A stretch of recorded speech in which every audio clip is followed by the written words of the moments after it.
Bismillahirrahmanirrahim. Assalamualaikum warahmatullahi wabarakatuh.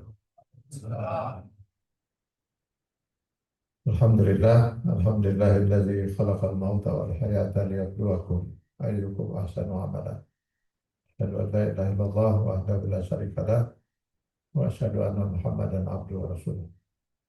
Allahumma shalli wa sallim ala rasulina al-karim Muhammad sallallahu alaihi wasallam wa ala alihi wa ashabihi wa man tabi'ahu bi ihsanin ila yaumiddin. Amin. Bapak-bapak dan ibu-ibu, baik yang ada di kelas ekonomi maupun yang di kelas eksekutif. Ya, ini kelas VIP.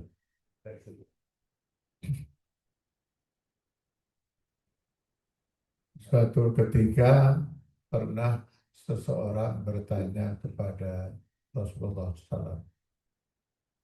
Pertanyaannya adalah, berapa perbedaan antara kehidupan dunia dan akhirat? Pertanyaan ini membuat Rasulullah SAW termenung sejenak. Mungkin beliau memikirkan kira-kira apa jawaban yang mudah difahami oleh penanya. Akhirnya beliau mengatakan, masukkan telunjukmu ke dalam laut. Lalu angkat dia. Maka nanti air yang menetes dari telunjukmu, kira-kira 1-2 tetes. Nah, itulah kehidupan dunia, kata Rasulullah. Sedangkan kehidupan akhirat, lautan yang terbentang seluas itu.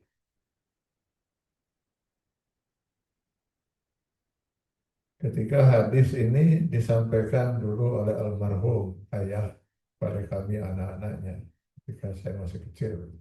Dulu saya pernah kecil, Pak. Sama. Saya terus terang nggak mengerti itu. Apa maksudnya hadis ini. Karena di sekolah guru mengajarkan bumi ini 3/5-nya lautan. Ya, kedalamannya ada bisa mencapai sekian kilometer. Lalu apa artinya setetes air? Namun setelah saya membaca beberapa kitab, terutama ada sebuah kitab yang sangat bagus sekali, disusun oleh seorang ulama besar di abad 7 Hijriah, Ibnul Qayyim al-Jauziyah, murid dari Ibnu Taimiyah. Nama bukunya Hadil Arwah ila Biladil Afrah. Luar biasa ulama satu ini merangkai ayat-ayat Al-Quran dan hadis Rasul tentang kehidupan setelah mati. Ya, kalau kita baca buku ini, rasanya kita sudah diantarkan ke alam lain. Nah, barulah saya paham itu, bahwa pernyataan Rasul dalam hadis kehidupan dunia ini hanya setetes air di lautan itu sebenarnya hanya tamsil aja. Sebenarnya setetes pun tidak. Sebab bagaimana mungkin kita akan membandingkan kehidupan dunia yang fana, berapapun umur kita suatu saat akan berakhir, dengan kehidupan akhirat yang abadi. Abadi artinya nggak ada ujungnya, tak terhingga. Kalau air laut itu terhingga kan. Mungkin nggak air laut dihitung berapa tetes, Pak? Mungkin, Pak. Insahan lagi tuna itu, tapi mungkin itu ya. Nanti mungkin nanti suatu saat bisa ditemukan alat untuk bisa menghitung itu. Tapi kehidupan akhirat itu abadi, Pak. Kalau ada ujungnya. Dikatakan sekian triliun tahun, masih ada ujungnya. Ini nggak ada ujungnya. Setelah kehidupan kita di alam dunia ini, nanti kita akan memasuki alam lain, menjalankan kehidupan, melanjutkan kehidupan di alam barzah. Berapa lama di alam barzah? Ya tergantung kapan kiamat terjadi. Kalau misalnya besok kita meninggal dunia, jangan besok lah. Besok-besok misalnya kita meninggal dunia. Atau jangan kita lah, orang lain misalnya gitu. Ada kata besok kita meninggal dunia, lalu kiamat terjadi lusa, cuma sehari gitu. Tapi kalau besok kita meninggal dunia, lalu kiamat baru terjadi 1.000 tahun lagi, 10.000 tahun lagi. Berarti kita akan menjalani kehidupan di alam barzakh 10.000 tahun. Rasulullah SAW sudah menjalani kehidupan di alam itu sekitar 1.500 tahun. Nabi-nabi sebelumnya. Nah, setelah kiamat, kita akan melanjutkan lagi kehidupan di alam mahsyar. Berapa lama? Wallahu a'lam. Dari itu kita akan masuk ke alam hisab. Disitulah kita akan diadili oleh Allah. Seluruh kehidupan kita sejak akhir baligh sampai dengan sakratul maut.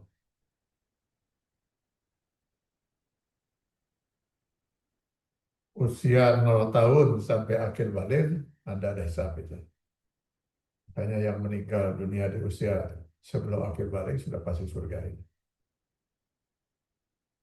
Jadi yang bakal dihisab itu usia akhir baligh sampai sakratul maut. Akhir baligh ambillah paling tinggi 15 tahun. Lalu sakratul maut, ibu rencana, ya rencana lah, nggak apa-apa kan rencana itu. 150, cukup. Banyak kan ya, 100 lah. Ya, 90. Ya, sampai 80. 80 kurang 15 tahun. Berarti yang bakal dihisab itu 65 tahun. 65 tahun kita akan diadili oleh Allah dengan hakim tunggalnya Allah Subhanahu wa taala. Selama 65 tahun itu mata kita per detik sudah melihat apa saja. Telinga kita sudah mendengar apa saja. Lidah ini sudah bicara apa saja. Tangan ini sudah meraba, memegang, menyentuh, mengambil, memberi, menandatangani apa saja. Kaki ini sudah melangkah kemana saja. Akal ini sudah berpikir apa saja.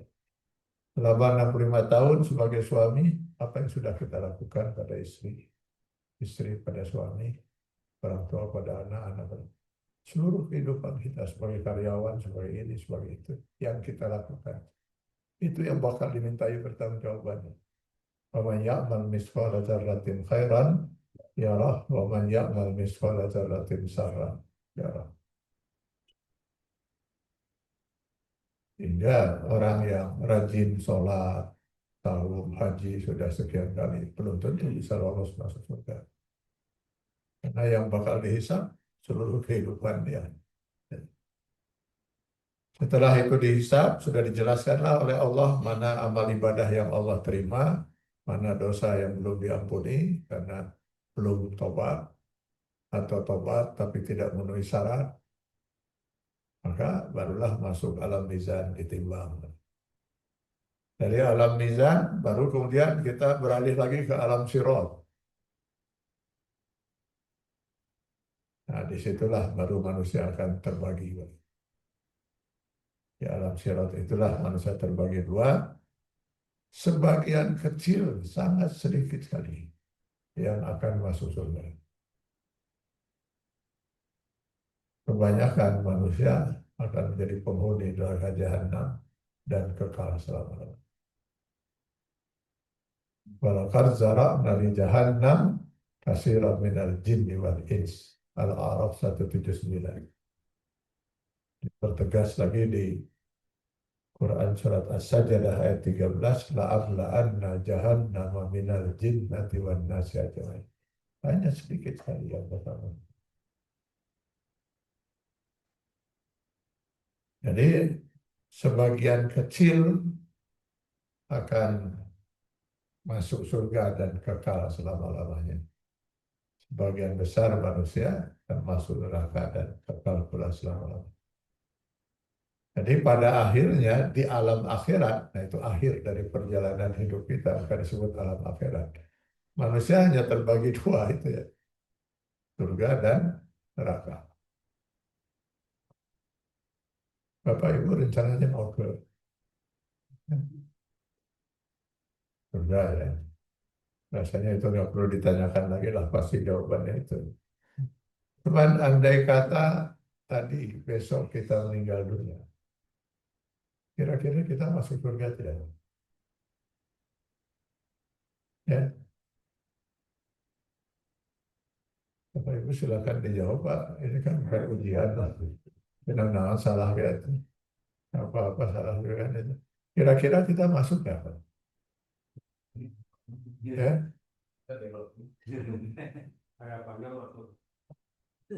harapannya masuk ya. Ya itu paling jawabannya ya itulah insya Allah. Nah, sejauh yang saya bisa simpulkan selama ini, paling tidak ada tiga tiket yang harus dimiliki oleh seorang untuk bisa memasuki surga Allah. Tanpa dia harus mampir di neraka. Bisa masuk surga tanpa harus mampir di neraka.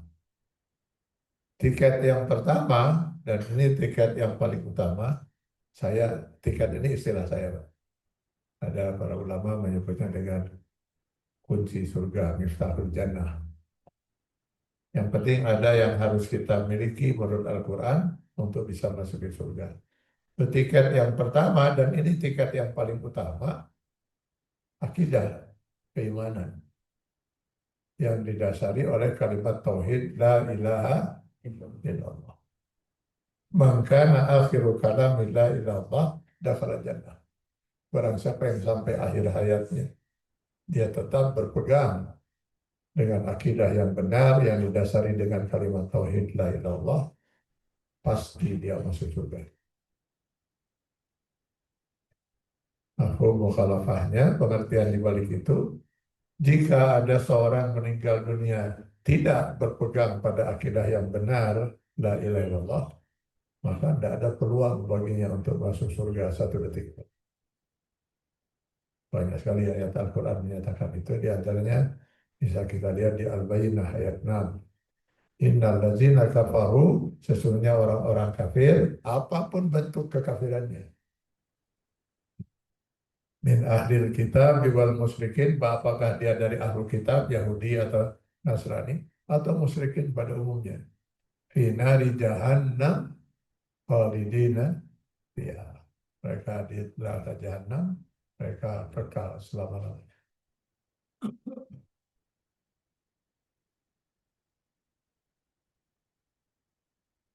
Jadi tiket utamanya itu adalah keimanan.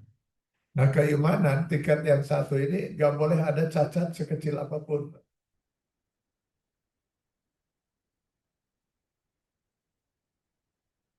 Karena urusan akidah itu Allah hanya memberi hak kepada kita manusia itu memilih satu di antara dua, beriman atau kafir.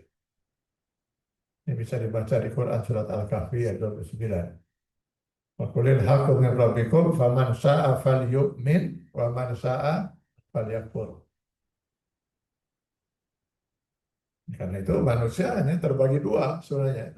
Kalau tidak mukmin, kafir. Kalau tidak kafir, mukmin.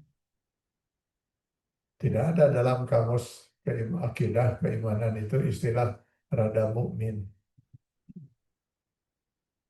Alhamdulillah lah orang itu sudah rada mukmin. Sayangnya orang itu kenapa agak kafir sedikit. Itu enggak ada pilihannya, ya kalau tidak mukmin ya kafir. Karena nanti di akhirat Allah hanya menyediakan dua tempat itu tadi. Surga untuk orang mukmin, kafir tempat kekalnya orang kafir. Yang rada mukmin, rada kafir mau di mana? Rada di surga, rada di neraka gitu. Itulah sebabnya belakangan ini saya sudah mulai seringkali mengingatkan saudara-saudara kita dengan bahaya kemusyrikan. Hati-hati dengan bahaya kemusyrikan. Apalagi masalah kemusyrikan itu sudah diwanti-wanti betul oleh Rasulullah SAW. Bisa-bisa seseorang itu sudah jatuh musyrik di mata Allah, tapi dia tidak sadar.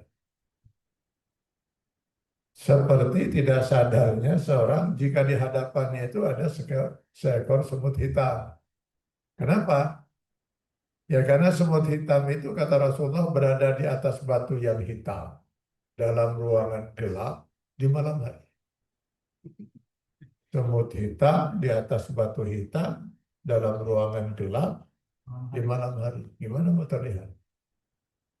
Saya kira jangankan semut hitam, atian hitam segede gini pun nggak akan kelihatan. Oke, oke. Nah, yang kita saksikan sekarang ini di masyarakat bukan semut hitam, Pak, gajah itu di ruangan yang terang benderang kemusyrikan.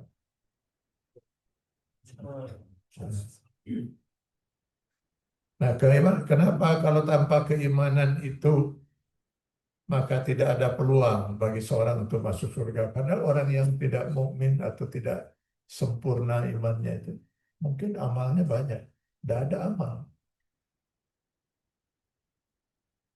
Karya dan amal seseorang itu nggak ada nilainya ketika itu dilakukan bukan karena dasar iman. Kafir itu nggak mungkin ada nilainya. Masa Allah akan menghargai orang kafir? Orang yang mengkufuri Allah masih diberi poin itu kan nggak mungkin. Orang yang menyekutukan Allah masih mau diberi poin. Maka itu nol. Berapapun kali nol, nol.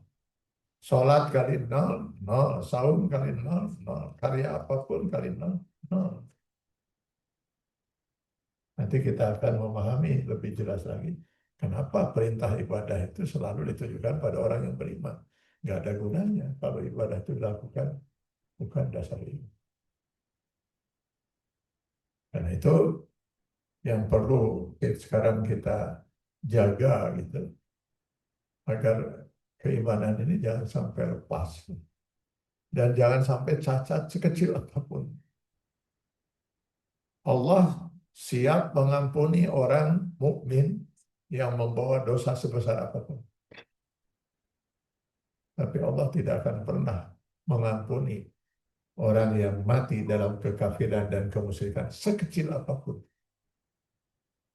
Silakan baca An-Nisa 48. Inna Allah la yaghfiru an yushraka bihi wa yaghfiru ma duna dzalika liman yasha. Nah, itu tiket yang pertama. Jadi kalau kita meninggal dunia berpegang pada akidah yang benar, la ilaha illallah ya, pasti kita masuk surga. Pasti itu. Nah, yang menyatakan Allah lewat Rasulnya.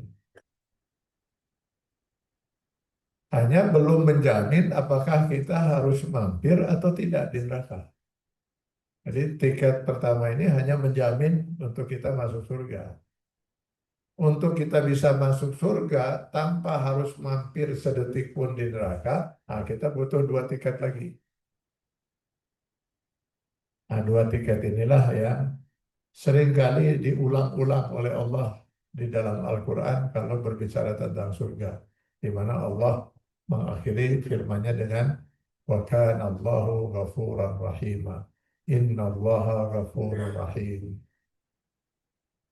Lebih jelasnya bisa dilihat di Quran surat Fussilat 32. Nuzulan min ghafurir rahim.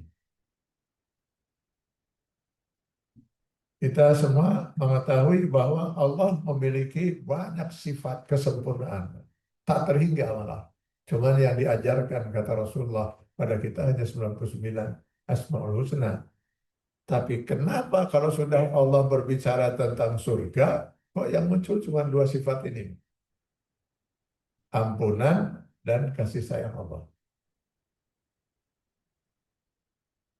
Syekh Mutawalli As-Sa'rawi dalam kitab tafsirnya yang terkenal itu membantu kita menjawab pertanyaan ini. Di mana beliau mengatakan, karena memang tidak mungkin ada seseorang bisa masuk surga walaupun dia seorang mukmin tadi tanpa mampir di neraka, tanpa ampunan dan kasih sayang Allah. Jadi kalau begitu ada tiga yang harus kita perjuangkan dan kita siapkan. Pertama, akidah kita. Yang kedua, upayakan sebelum meninggal kita memperoleh ampunan Allah. Dan yang ketiga, yang upayakan hidup kita itu membuat Allah mencintai dan menyayangi kita. Nah, kalau kita lihat di dalam beberapa hadis, tiket yang kedua dan tiga, ampunan dan kasih sayang Allah itu bisa diperoleh diantaranya dengan kita melaksanakan ibadah-ibadah pokok yang ada dalam rukun Islam. Dalam hadis misalnya Rasulullah mengatakan dari satu Jumat ke Jumat yang lain menghapus dosa diantaranya. Jadi setiap Jumat kita menghapus dosa seminggu. Jumat kemarin kita menghapus dosa minggu yang sebelumnya. Dari satu umroh ke umroh yang lain menghapus dosa diantaranya. Jadi kalau Bapak Ibu umroh di tahun 2000, kemarin 2025 umroh lagi. Nah, dosa 25 tahun hapus. Man shoma Ramadhana imanan wa ihtisaban, barang siapa melakukan ibadah saum Ramadan, kalau diterima oleh Allah Subhanahu wa taala, maka ini bukan hanya untuk sekian tahun. Allah berkenan untuk menghapus seluruh dosa yang pernah dia perbuat sebelumnya. Jadi kalau Ramadan hari ini, Pak, Ramadan tahun ini, saum kita diterima, lalu tanggal 1 Syawal kita meninggal dunia, jangan 1 Syawal lah, kira lebaran gila gitu. Sabar. 5 lah, 5 Syawal misalnya kan gitu ya. 5 Syawal itu. Atau 10 Syawal dan 10 hari itu kita tidak melakukan dosa besar, insya Allah surga udah di tangan. Kita pulang menghadap Allah tanpa membawa dosa sekecil apapun. Yang ada kita bawa ibadahnya. Al-hajjul mabrur laisa lahul jaza illal jannah. Haji yang mabrur, yang diterima oleh Allah, ini bukan lagi ampunan saja. Janji Allah tidak ada balasan baginya kecuali surga. Jadi kalau ibadah-ibadah pokok saja diterima, rasanya surga udah di tangan. Asal keimanan tadi ya utuh ya. Jadi optimis ya Pak. Optimis lah maksudnya. Kalau lihat hadis-hadis ini. Tapi kalau kita melihat lagi hadis-hadis yang lain, berulang-ulang Rasulullah mengawali sabdanya dengan kata rubba. Kadang-kadang dengan kata kam. Ini saya sudah diinformasikan oleh Pak Johansa bahwa alhamdulillah jemaah kita ini semuanya menguasai bahasa Arab dengan baik. Saya nggak perlu banyak menjelaskan lagi lah. Ya, sebaiknya diaminkan aja lah, mudah-mudahan jadi doa gitu kan. Rubah atau kam itu dalam bahasa Arab satu kata yang menunjukkan jumlah yang sangat banyak. Jadi kalau mau kita terjemahkan ke dalam bahasa Indonesia, ya alangkah banyaknya. Rubba qa'imin laisa lahu min qiyamihi illal haram, kata Rasulullah. Alangkah banyaknya orang yang sholat, mereka tidak memperoleh apa-apa dari sholat. Boro-boro ampunan, apalagi kasih sayang Allah. Lalu apa hasil dari sholat? Ya sekedar capek aja. Kam min sha'imin laisa lahu min siyamihi illal ju' wal atas. Alangkah banyaknya orang yang saum, kata Rasul, mereka tidak memperoleh apa-apa dari saumnya kecuali sekedar ikut merasakan lapar dan dahaga. Orang lain lapar, dia lapar. Orang lain haus, haus. Lalu hasil saumnya, ya itu. Ikut merasakan lapar dan dahaga. Kalau Bapak Ibu baca di kitab-kitab fikih yang besar-besar itu, di bab haji terutama, itu selalu saja diungkap riwayat seorang waliullah yang sangat terkenal, Syekh Abdul Rahman. Di musim haji, beliau ada di Mekah, tapi tidak sedang berhaji. Selesai sholat malam di depan Ka'bah, beliau tertidur sebentar. Bangun dari tidurnya, badannya basah keringat. Udara tidak sedang panas, keringat dingin. Sehingga para sahabatnya sempat khawatir, takut beliau sakit. Ditanya, ada sakit saya. Alhamdulillah saya sehat. Lalu apa yang terjadi? Tadi selesai sholat, saya sempat tertidur sebentar. Dalam tidur saya yang sebentar itu, saya sempat bermimpi. Saya takut sekali kalau mimpi saya ini petunjuk dari Allah. Beliau bahkan berharap mudah-mudahan bukan petunjuk. Memangnya Anda bermimpi apa? Saya kata para sahabat. Saya bermimpi semua orang yang haji tahun ini tidak ada satupun yang hajinya diterima oleh Allah SWT. Tidak ada satupun yang mabrur, mardud semuanya. Andai kata mimpi waliullah ini memang benar petunjuk, semakin terbuktilah apa yang Rasulullah SAW nyatakan dari semua orang yang beribadah. Sedikit sekali yang ibadahnya diterima oleh Allah SWT. Ini kenapa jadi sepi ini ya? Bapak dan Ibu yang hadir di sini tenang saja. Insya Allah Bapak Ibu termasuk yang sedikit lah.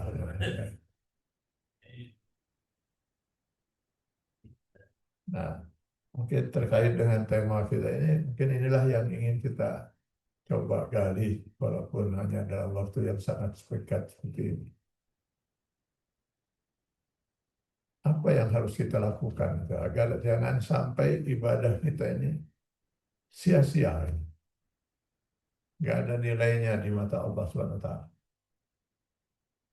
Saya terus terang kalau menyampaikan ini bukan menakut-nakuti, Pak. Saya sendiri sudah takut sejak dulu. Ya, kadang-kadang berpikir, ya Allah, sekian puluh tahun saya menjalani kehidupan, waktunya sholat, sholat, waktunya ini. Bagaimana kalau sampai di akhirat, di yaumil hisab, kata Allah, nol.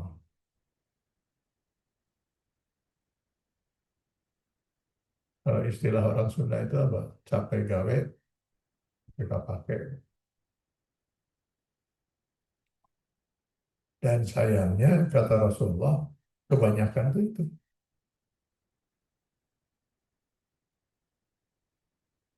Lalu apa yang harus kita lakukan kalau gitu supaya jangan sampai capek gawe teka pakai itu?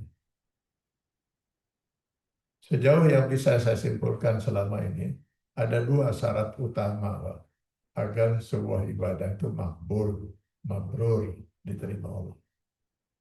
Apa yang diistilahkan oleh para ulama dengan syariat dan hakikat ibadah.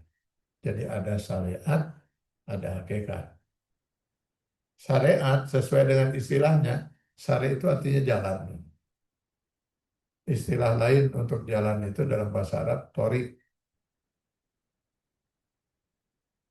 Ini depan rumah. Ini Sare Cigadung Selatan atau Torik Cigadung Selatan. Orang Arab nyebutnya pasti begitu. Nama lain dari jalan itu dalam bahasa Arab, Sirot. Itu juga artinya jalan. Sirotol mustaqim, ihdinas sirotol mustaqim. Nah, ulama-ulama fikih lebih senang mempergunakan kata syariat. Kalau ulama sufi, orang-orang tasawuf, lebih suka mempergunakan tarekat. Torikot sebenarnya asalan bahasa Arab. Cuma lidah kita agak berat mungkin mengucapkan torikot. Ini tarekat. Malah ke sebelah sana jadi tirakat. Jalan yang harus kita ditempuh oleh seseorang agar dia bisa mencapai tujuan. Lah tujuan itu apa? Hakikat. Kalau boleh saya contohkan misalnya gini. Besok saya punya rencana Senin mau ke Jakarta. menemui si Eta.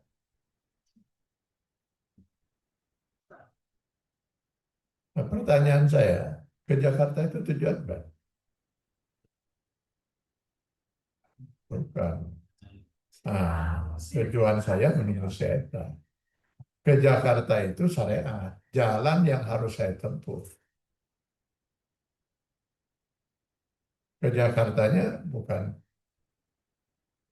tujuan, itu jalan syariat. Itu hakikatnya karena saya mau menemui si Eta. Karena kalau si Eta misalnya ada di Cirebon, nah saya jangan akan ke Jakarta. Saya ke Cirebon. Nah, untuk saya mencapai tujuan menemui si Eta di Jakarta itu, saya harus bisa menjalani syariat. Saya banyak pilihan. Bisa pakai pesawat, atau sekarang sudah ini lagi katanya. Hussein Halim itu hanya 24 menit. Bisa pakai bus, lah. Bus. Dan sopir gerak ke Allah Ta'ala. Bisa juga pakai kendaraan pribadi. Kendaraan pribadi ada pilihan. Bisa lewat Cipularang, bisa lewat Puncak, bisa lewat Subang. Bisa juga lewat Cirebon, Pak. Jadi ke Cirebon dulu, terus muter gitu kan. Ketika tiga yang pilihan tadi, wah macet total, nggak bisa dilalui. Sudah, pasal lewat Cirebon. Ya. Yang penting saya harus sampai ke Jakarta pada jam yang telah disepakati dengan kereta. Berhasil saya sampai ke Jakarta. Begitu saya sampai ke Jakarta, barulah setan nelpon saya. Latihan, mohon maaf, saya mendadak harus pergi ke Medan. Dan mendadak betul, tiket belum di tangan. Misalnya saya sibuk nyariin, sampai lupa ngasih kabar. Posisi sekarang saya sudah di airport. Jadi mohon maaf, rencana pertemuan kita hari ini gagal. Apa komentar saya? Sia-sialah semua perjuangan dan pengorbanan saya ke Jakarta. Saya sudah mengorbankan acara di Bandung, saya sudah mengorbankan tenaga, pikiran, harta, saya korbankan semua. Saya tidak berhasil mencapai tujuan. Syariat tidak mencapai hakikat. Mudah-mudahan dengan contoh ini sudah mulai tertangkap hadis Rasul tadi. Alangkah banyaknya orang yang sholat hasilnya sampai alangkah banyaknya orang yang saum hasilnya cuma sekedar ikut merasakan apa. Syariat tidak mencapai hakikat. Lalu kemudian banyak orang ya mengatakan kalau gitu yang penting hakikat. Tidak perlu syariat. Nah, dulu ada aliran sesat eling gitu. Kalau mengaku Muslim, sholat tidak, puasa tidak, yang penting hubungan kita dengan Allah terjalin terus. Gitu. Eling, eling, eling. Akhirnya jadi tereling.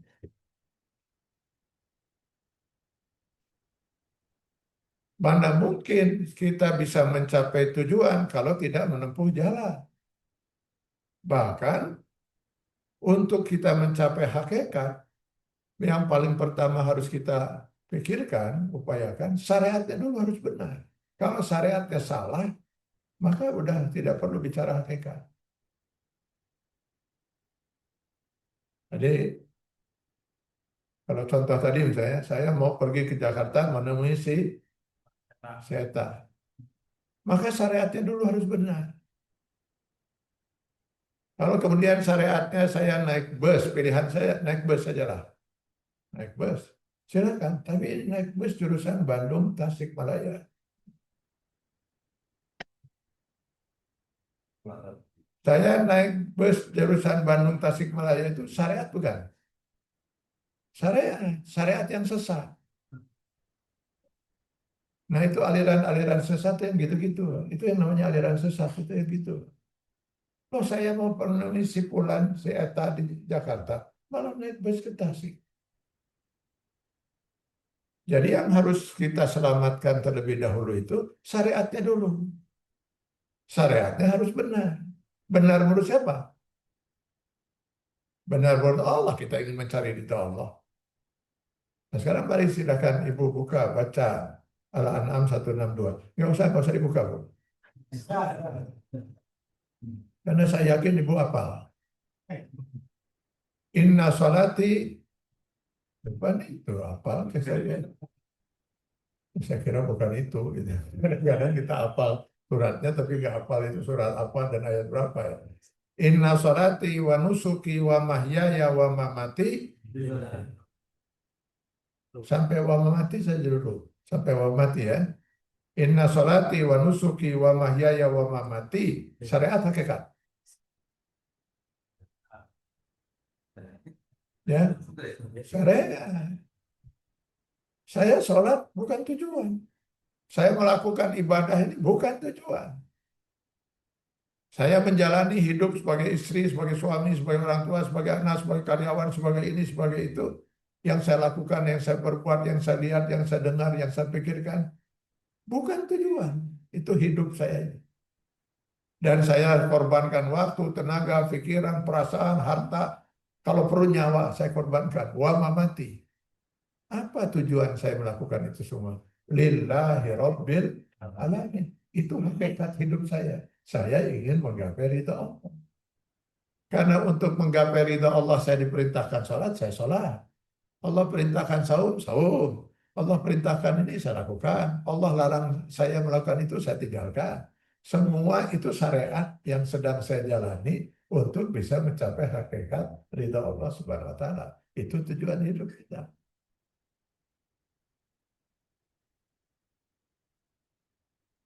Jadi syariatnya itu harus benar, benar menurut siapa? Benar menurut Allah. Jangan benar menurut perasaan kita. Jangan benar menurut logika kita. Karena yang benar menurut perasaan dan logika kita belum tentu benar menurut Allah.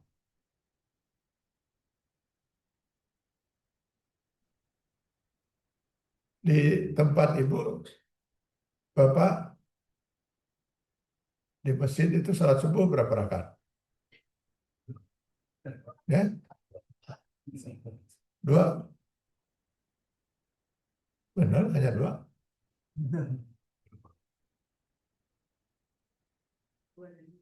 Sama daerah Buah Batu juga dua. Sekarang andai kata ada seorang muslim sholat subuh 5 rakaat. Nah, saya bertanya ke ibu-ibu lah. 5 rakaat dengan 2 rakaat bagus mana? Dua. Bapak sudah dengar ya?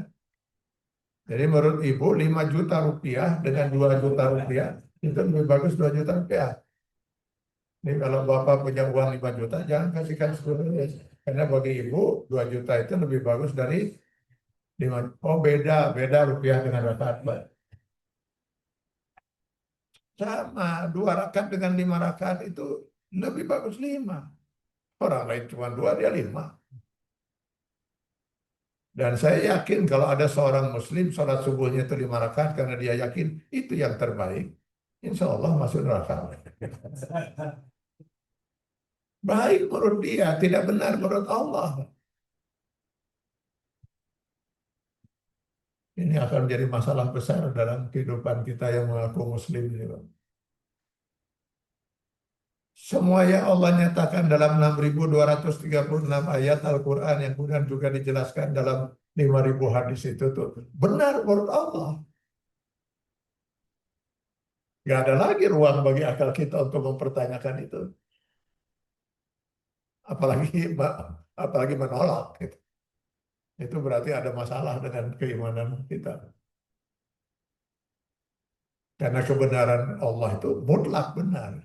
Sedangkan kebenaran yang dinyatakan oleh akal kita manusia itu sifatnya nisbi kan. Bisa benar, bisa salah. Tapi kalau sudah jelas-jelas bertolak belakang dengan Quran dan Sunnah, pasti salah. Nggak mungkin kan kebenaran itu bisa dua bertolak belakang. Nah itu nanti akan menjadi menjadi pertanyaan juga bagi kita. Apakah kita sudah mukmin selama ini?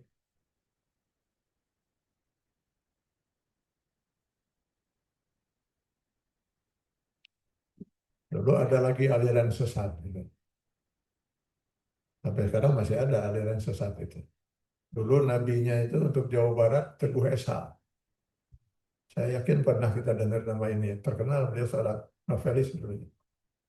Seorang Muslim, tapi nggak banyak mengenal Islam. Hanya dia tertarik untuk mendalami Islam. Sayangnya terperangkap di kelompok Ansarus Sunnah di Jakarta. Dibina di sana, lalu kemudian diangkat menjadi nabi untuk daerah Jawa Barat.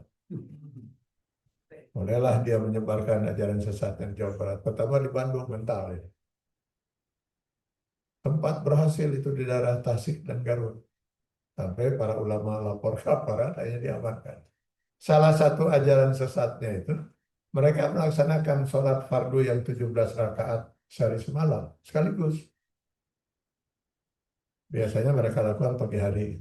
Pagi hari 17 rakaat. Nah itu baru pergi kerja kantor. Sampai nanti di kantor azan zuhur, temannya ingatin, ayo kita sholat. Udah. Lah udah gimana? Ini azannya baru sekarang. Sekalian tadi pagi gitu. Nanti terdengar lagi azan asar, ada temannya lagi ngajak, ayo kita sholat. Sudah, saya kata lagi. Apa bedanya? Katanya? Bedanya yang satu dicicil.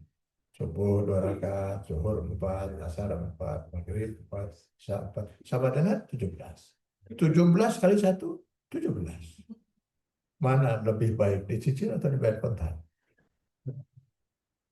Sudah kamu beli mobil dicicil, beli motor dicicil, beli TV dicicil, beli HP dicicil. Masa ibadah kepada Allah main cicil? Awas. Nanti kamu di akhirat dicicil masuk surganya oleh Allah. Gitu. Banyak orang-orang yang awam terkena kan gitu. Inilah bahayanya kalau seorang itu sudah muslim tapi belum mukmin. Harusnya seorang itu mukmin dulu baru dia muslim. Adik kita kebanyakan muslim. Sementara keimanannya nggak jelas. Akibatnya ya seperti itu. Berani melogikakan aturan Allah, berani mengoreksi aturan dan hukum Allah. Sehingga akhirnya aturan Allah itu lebih banyak didiskusikan dan diseminarkan ketimbang diamalkan.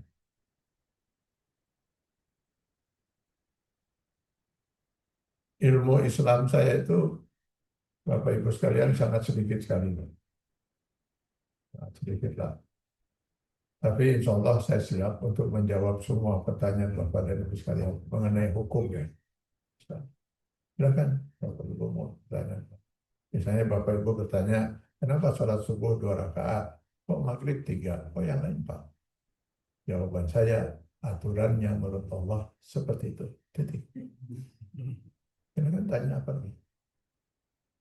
Kenapa daging babi itu haram? Jawaban saya, daging babi itu haram karena dilarang oleh Allah. Titik. Selesai.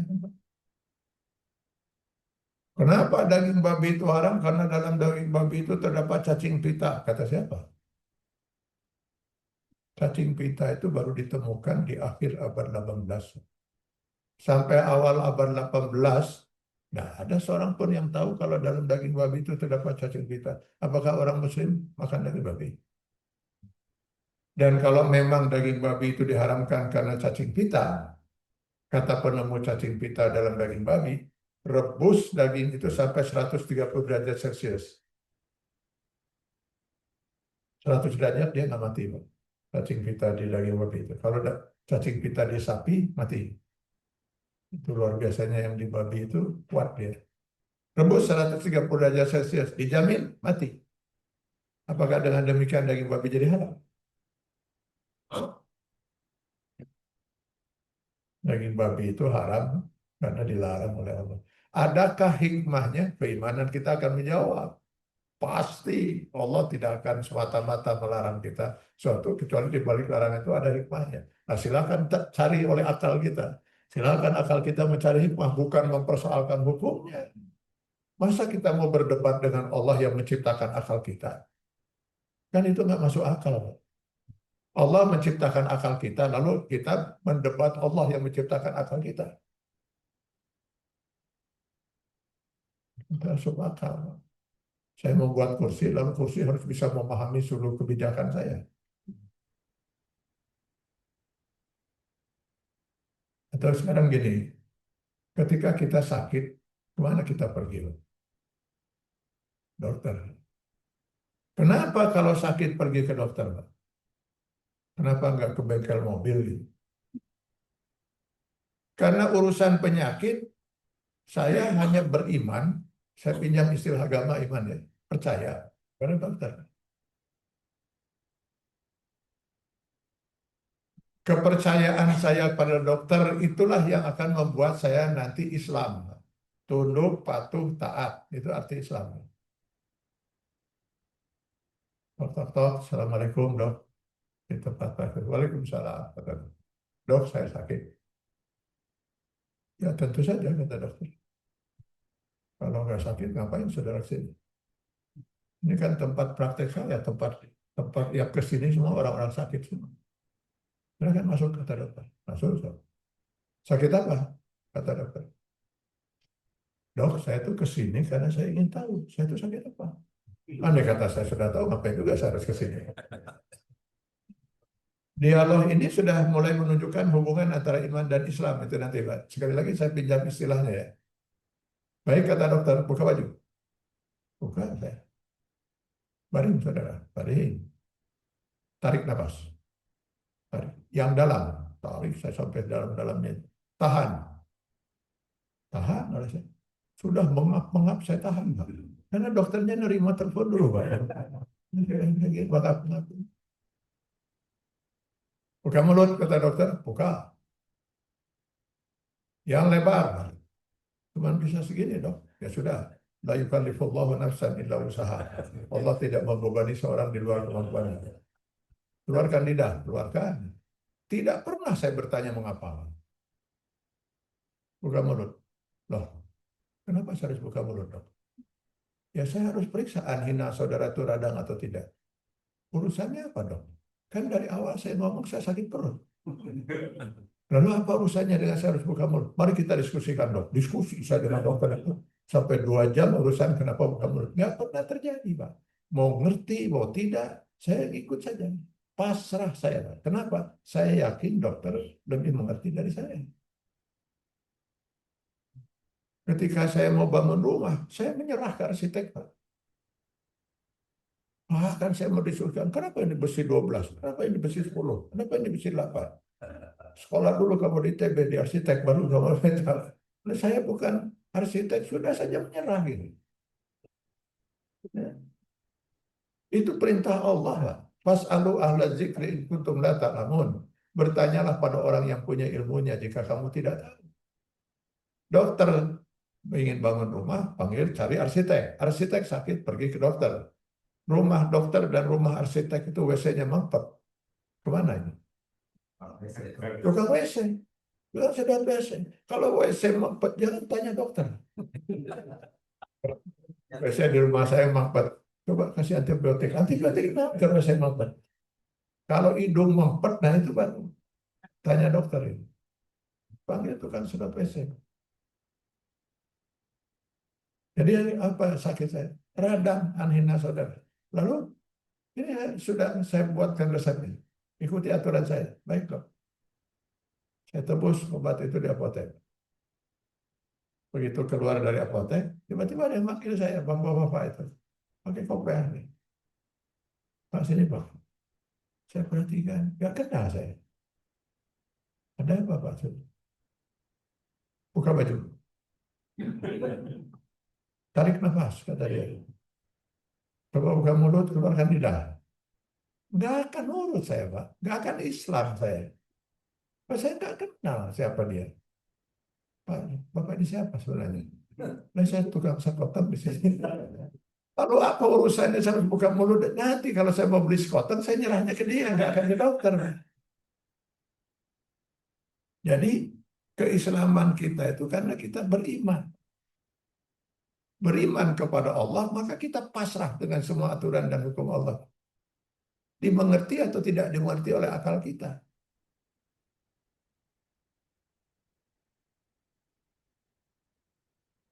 Sampai di rumah saya minum tablet dan kapsul itu. Kata dokter ini 3 kali 1 setengah jam sebelum makan. Nah yang kapsul 3 kali 2. Nah itu 1 jam setelah makan. Saya ikuti aturan itu. Dan ketika ada orang kemudian melihat saya sedang minum obat itu lalu bertanya, kenapa Anda minum obat ini? Saya sakit. Ya kenapa kamu minum obat seperti ini? Dokter merintahkan saya seperti itu.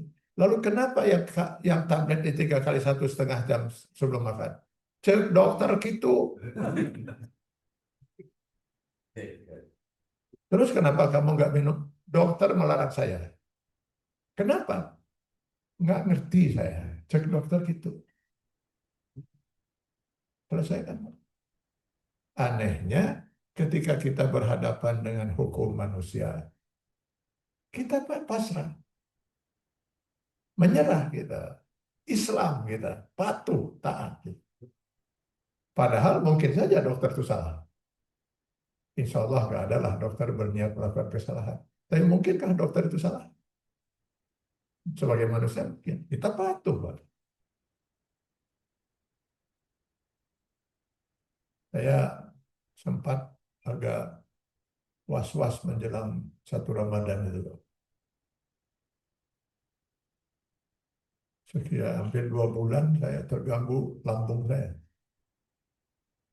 Berapa kali ke dokter, balik lagi minum obat ini. Waduh. Menjelang mau masuk Ramadan, saya cuma bisa mengadu saja pada Allah. Ya Allah, saya ingin salur. Kalau dengan lambung ini, ya Alhamdulillah, Allah memberi petunjuk itu. Ternyata obat herbal yang dianjurkan oleh dokter, saya baca. Ini ke lambung kenanya. Sampai saya telepon lagi, betulkah ini kena ke lambung? Saya telepon dokter yang lain. Wah itu pasti katanya. Saya pastikan itu lambung Anda kena oleh itu. Hentikan. Ya. Alhamdulillah saya hentikan lumayan. 3 bulan. Saya pasrahnya Pak. Cek dokter minum ini, minum. Tapi mungkin dokternya nggak tahu kondisi saya. Kan? Kondisi lambung saya. Bahwa obat itu untuk orang yang lambungnya punya masalah pasti akan jadi masalah besar. Jadi ya seperti itu kan, mungkin aja salah. Dulu ada obat favorit saya, Bang. Obat untuk diare. Kecil itu seperti yang sekarang. Apa itu ya? Kalau ya perusahaan yang mengeluarkannya Siba, Pak. Enteroflofor, ya. Oh itu favorit saya obat itu, Pak. Asal kena diare, saya minum 1, 2 selesai. Asal diare 1, 2 selesai. Sekarang jangan coba dicari ya ada itu.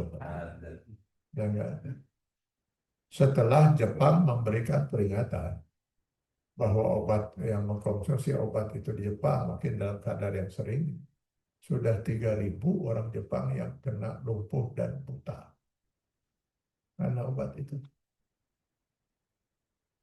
Ya itulah akal kita manusia. Pada waktu itu mulai diedarkan, saya yakin semua mengatakan aman. Saya kebetulan pernah jadi anggota tim etika kedokteran, Pak, dibawa-bawa oleh para dokter itu. Jadi kita ada tim itu. Saya melihat dari sisi hukum Islamnya, diminta untuk lihat. Jadi setiap penelitian itu harus lewat kita. Memang itu sebuah penelitian dulu baru bisa diadakan. Pada saat diedarkan di masyarakat, diyakini betul itu tidak ada. Tapi setelah ternyata ada, maka seringkali kan obat ditarik dari edaran. Itulah manusia. Tapi kita bantu, yakin kita bantu. Kata dokter 3 kali 1, ini 3 kali 2. Berarti sehari itu saya minum 9 tablet dan kapsul. Dan kata dokter, ini harus habis selama 5 hari dua-duanya, karena dua-duanya antibiotik. Berarti ada 45 tablet dan kapsul. Apa salahnya kalau saya minum sekaligus? Yang 45 tablet dan kapsul. Mana yang lebih baik dicicil dengan dibayar kontan? Oh, minum sekaligus, lawan terburu-buru disolatkan batur gitu ya. Anehnya terhadap aturan manusia yang mungkin saja salah. kita patuh. Tapi ketika dihadapkan dengan aturan dan hukum Allah, berdebat kita itu. Seolah-olah akal kita harus bisa memahami seluruh kebijakan Allah yang menciptakan akal kita. Masalahnya itu. Jadi kalau kita bicara tujuan mencapai ridha Allah, lalu bagaimana akan tercapai ridha Allah? Nah, kalau sudah syariatnya sudah benar, nah kalau sudah benar syariatnya, barulah kita bicara hakikat. Apa hakikat itu? Ridha Allah. Nah, sayangnya kebanyakan kita terjebak di syariat. Merasa kalau sudah melakukan gerakan sholat, diawali dengan takbiratul ihram, diakhiri dengan salam, sudah sholat. Sehingga kalau perlu, sholat pun ditempuh dengan kecepatan tinggi. Pakai head speed lah gitu. Allahu Akbar, amin, ahad, ahad, ahad, ahad, ahad. Nas, nas, nas, nas, nas, nas. Waalaikumsalam, jelam. Dan duduk dia di depan TV, neruskan sinetron. Malah tadi TV juga bukannya dipadamkan, malah dikeraskan volumenya. Sehingga dalam surat itu masih bisa dimonitor itu cara cerita. Tasbih aja dibawa, muter tasbih di depan TV itu. Tinggal dibaca nama. Nah itu. Senyum sorangan, terus ketawa sendiri, ditanya oleh yang di rumah, kok bisa senyum ketawa? Itu sinetron kan sedang sedih ceritanya. Enggak, tadi ingat sholat isya, tiga rakaat, empat rakaat. Bagaimana bisa tercapai ridha Allah Subhanahu wa taala? Walaupun bacaan terbaca, gerakan ada gerakannya. Jadi saya sering ditanya orang, fawailul lil musallin alladzina hum an salatihim sahun alladzina hum yura'un wa yamna'unal ma'un. Celakalah orang-orang yang sholat. Yang sholat maksud termasuk celaka, malah neraka wel. Fawailul itu celaka, ada yang menafsirkan itu menunjuk langsung pada salah satu tempat neraka. Di neraka yaitu neraka wel. Bagi orang yang sholat saja masuk neraka, apalagi yang enggak. Alladzina hum an salatihim sahun, yang salatnya itu lalai, tidak khusyuk. Mulailah sibuk orang mencari apa itu khusyuk itu. Alladzina hum yura'un. Nah, ini jadi dua, Pak. Syarat untuk mencapai ridha Allah itu pertama dia harus khusyuk dan yang kedua harus ikhlas. Ria itu musuhnya ikhlas. Apa itu ikhlas? Nah, kalau kita lihat di dalam Al-Quran, ada Allah ketika menjelaskan tentang salah satu karunia Allah kepada kita manusia, Pak, yaitu Allah menciptakan air susu pada beberapa binatang ternak, sapi, kambing, lalu apa, unta.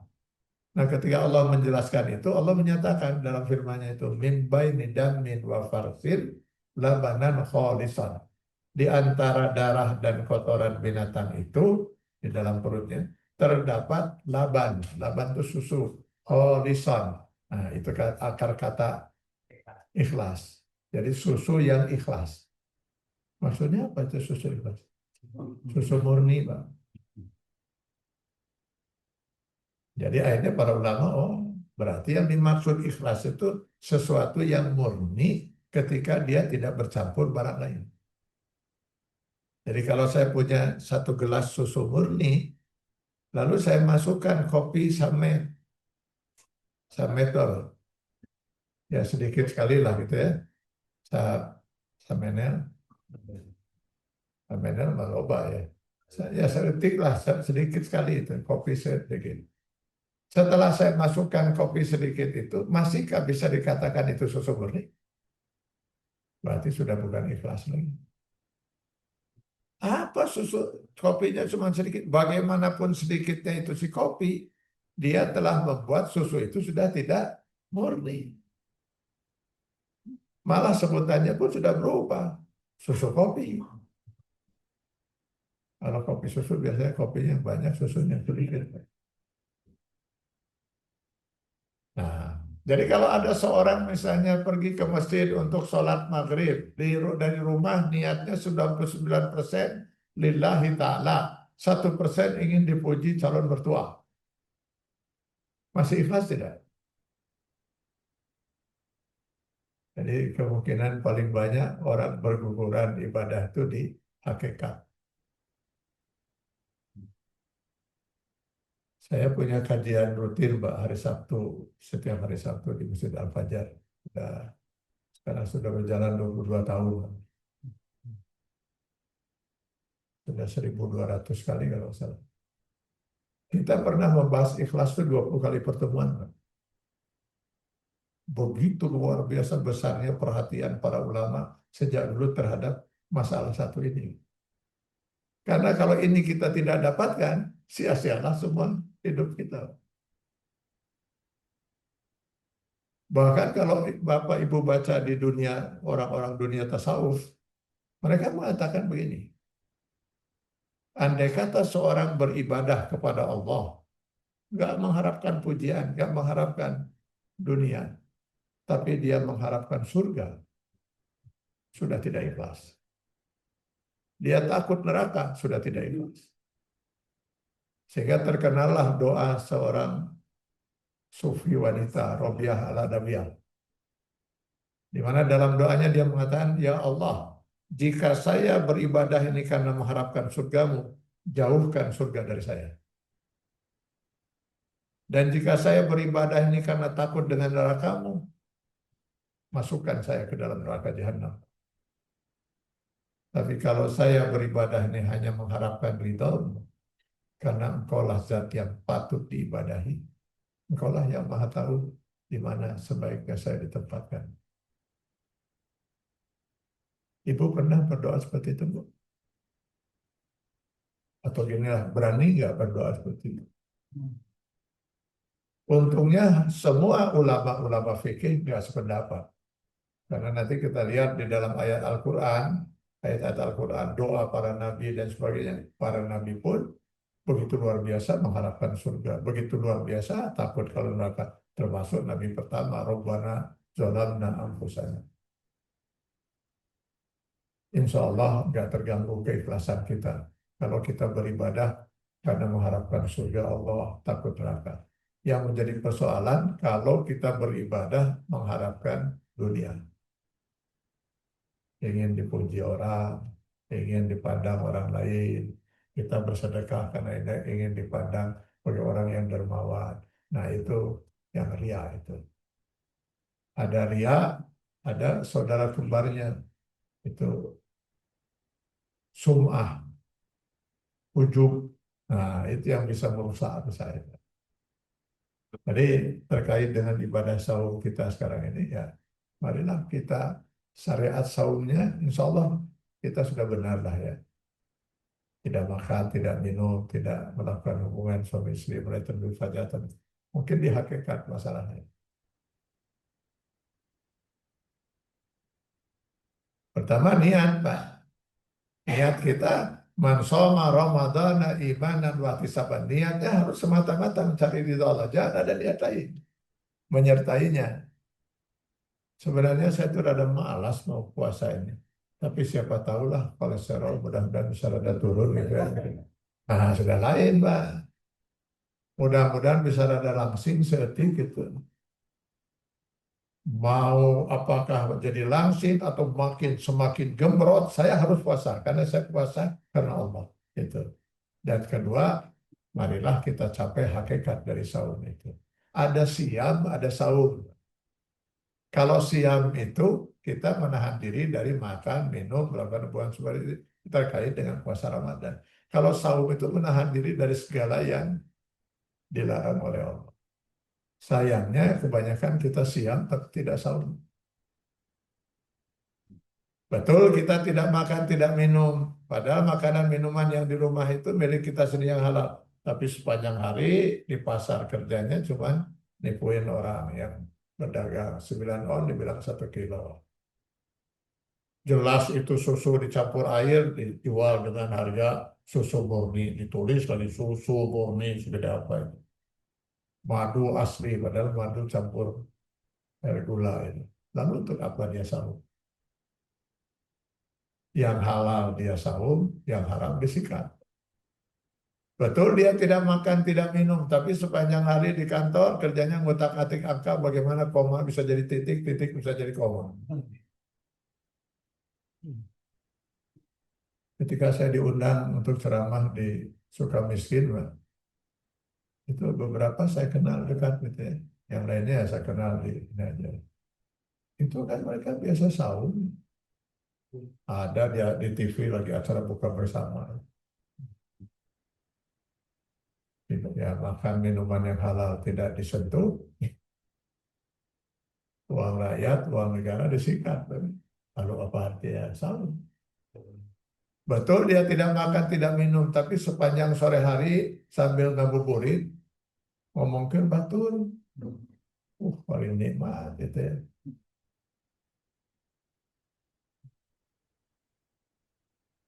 Sebel saya mau ke si ibu eta. Kita sedang saum, ribah itu dosa. Apalagi ini kita sedang saum. Iya, kalau ribah dosa. Tapi kan saya bukan ngomongin, saya ini kenyataan. Yang namanya ribah itu ngomongin kenyataan. Kalau bukan kenyataan itu bukan ribah, fitnah. Itu lebih besar lagi dosanya. Ya sudah, kalau nggak mau, emangnya saya mau maksa. Tapi kenapa tadi saya ingin menceritakan ke kamu itu karena dia pernah nyebut-nyebut nama kamu. Apa? Pernah nyebut nama saya? Iya. Apa katanya? Makanya sini. Enggak. Jangan. Wah, sakit hati saya dengarnya itu. Nggak perlu sakit, kita harus maklum aja. Saya juga udah berapa kali ya difitnah dia itu. Kita maklum saja lah. Maklum gimana? Dia tuh sepertinya ada faktor keturunan gitu. Maksudnya gimana? Saya dengar dari orang tua saya dulu, ya juga dulu begitu. Yang benar, malah neneknya juga gitu, neneknya, ibunya, uaknya, terus bibinya, terus semua itu. Sampai aja sudah menjelang maghrib, ya Allah, nggak terasa ini. Udah mau maghrib, ayo kita siap-siap buka. Ini kan belum selesai. Besok kita terus ya. Sekarang kita siap-siap buka. Mau buka apa lagi nih? Mau buka, nggak cukup buka puasa dengan ngomongin orang 2 jam. Ini yang batal apa nih? Syariat hakikat. Ya, hakikat. Syariatnya batal tidak? Tidak.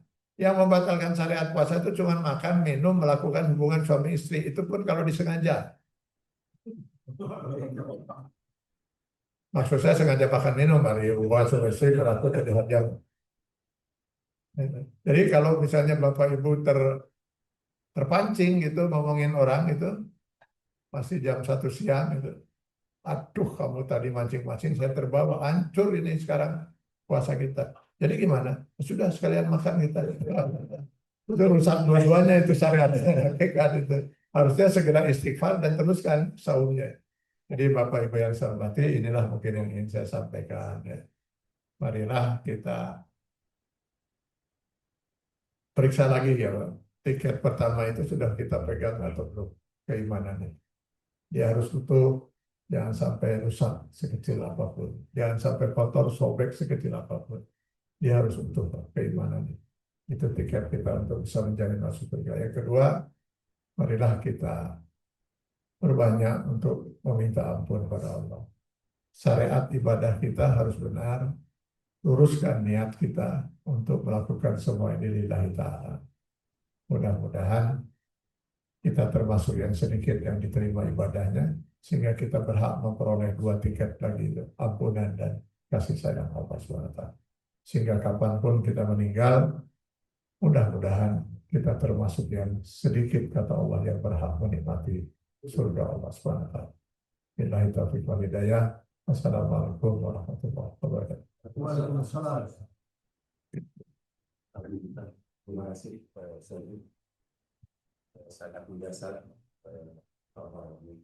Sebenarnya kalau saya bertugas yang saya rumah, karena tidak dipahami semua atau kita masih ada waktu untuk banyak sampai mampu nanti. Silakan bagi yang ingin bertanya, ingin mendapat penjelasan yang lebih jelas lagi nanti. Mana? Ya, sungguh berarti.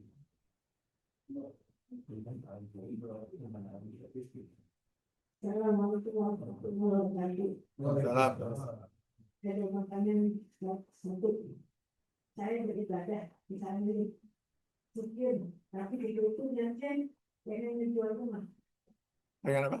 jual rumah, terus kita ekspor. Nah itu harus satu dengan walaupun dalam diri itu saya mohon ridho Allah. Lalu yang kedua kita melakukan ibadah berusaha sebisa kita menjadinya sebagai ini.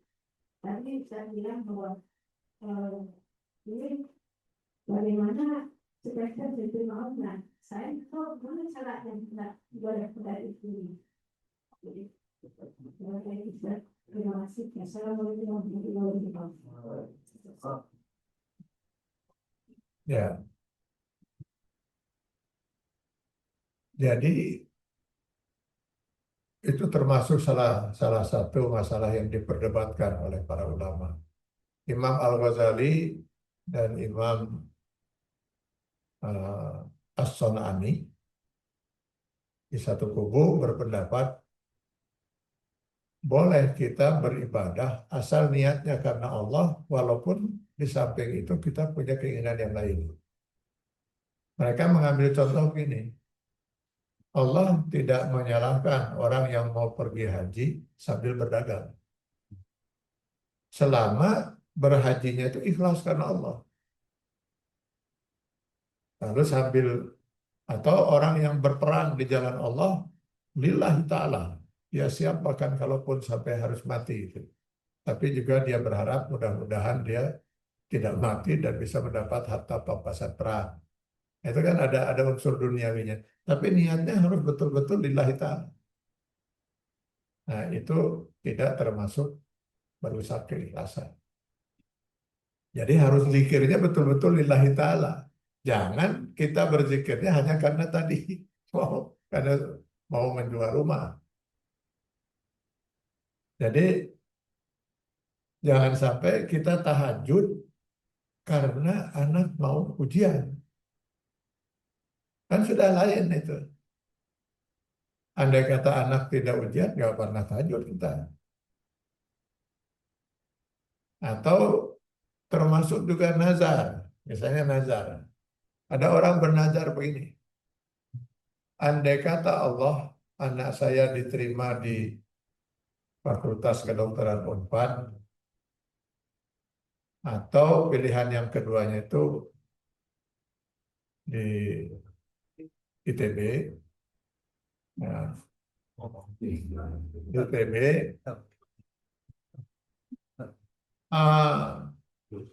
saya akan bersedekah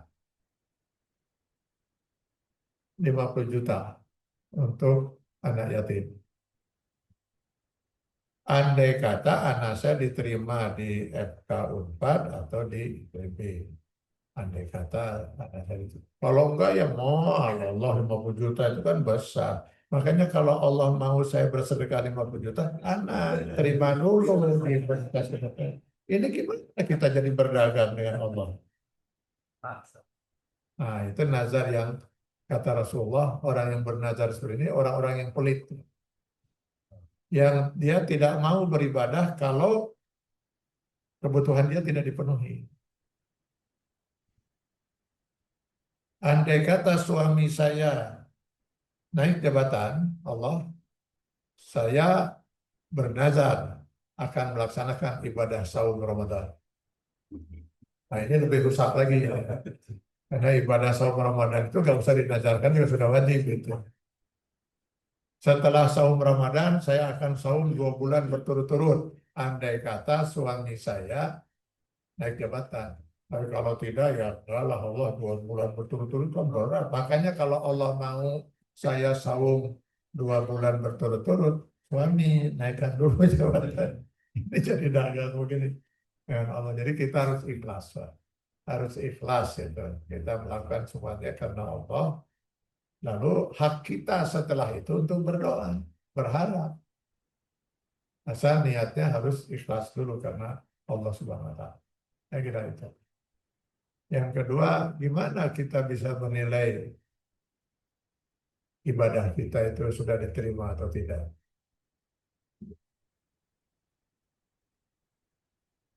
Andai kata kita bisa menilai ibadah kita diterima, sangat mungkin besok kita nggak akan beribadah.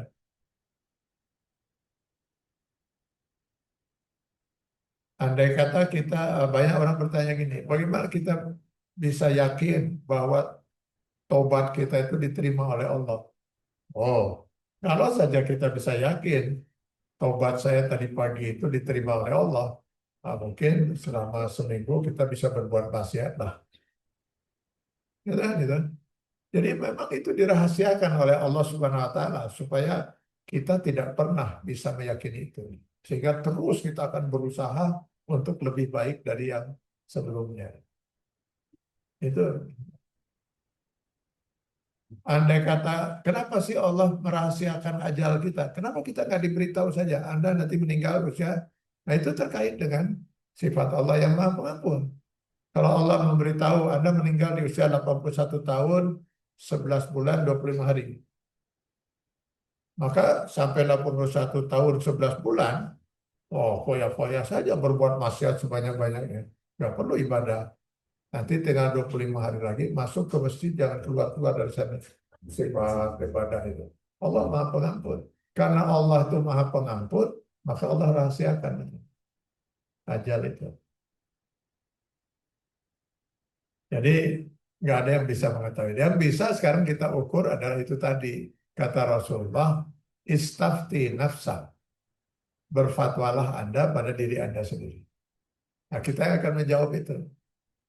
Kalau tadi misalnya ridha Allah itu, kalau syariat insya Allah kita sudah benar lah ya. Mudah-mudahan ya, tapi tetap harus kita periksa. Sholat kita sudah benar nggak secara syariat, terutama rukun dan wajibnya. Kalau sunnah aman lah itu kalau sampai tertinggal pun ini. Sholat tetap sah. Itu kita periksa. Lalu kemudian yang dua tadi, khusyuk dan ikhlas. Kita sendiri yang bisa menjawab. Makanya daripada kita dibingungkan dengan katanya untuk sholat yang khusyuk ini syaratnya harus begini, 1, 2, 3, 4, 5, 6, 7. Untuk ini harus bingung kita. Yang paling mudah kita tanya diri kita. Ya Allah, tadi saya sholat asar 4 rakaat. Apakah sholat asar saya 4 rakaat itu layak karenanya Allah meridhoi saya? Jawabannya ada pada diri kita. Gak bisa orang lain. Diri kita yang menjawab itu. Layakkah salat saya asar tadi 4 rakaat itu Allah sayang dan ridho kepada saya? Padahal dalam 4 rakaat itu boro-boro saya ingat Allah. Rakaat pertama ingat suami, kenapa jadi nggak betah di rumah. Rakaat kedua ingat si anak yang cikal itu, kenapa sih jadi gini sifatnya. Rakaat ketiga ingat utang tanpa bayar, terus rakaat keempat rencana lebaran mereka mana. Assalamualaikum, Assalamualaikum. Layakkah sholat saya seperti itu diridhoi oleh Allah? Kan tinggal diri kita yang menjawab. Dari kekhusyuan, keikhlasan, kita yang bisa menjawab itu. Betulkah saya ikhlas melakukan semua ini karena Allah? Nah, kita sendiri yang bisa menjawab itu. Walaupun belum memastikan, tapi paling tidak kita bisa mempunyai gambaran lah. Ibadah kita ini sudah benar atau tidak. Saya kira itu.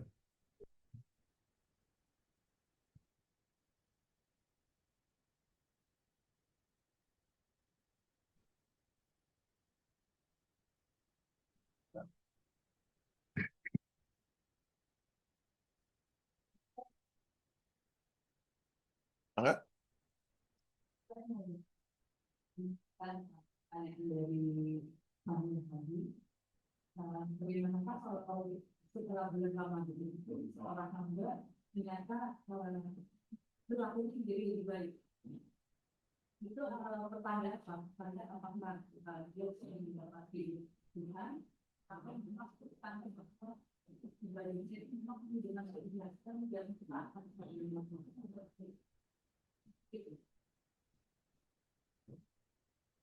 ya, salah satu indikasi ibadah kita sudah diterima itu ketika hakikat itu tercapai gitu.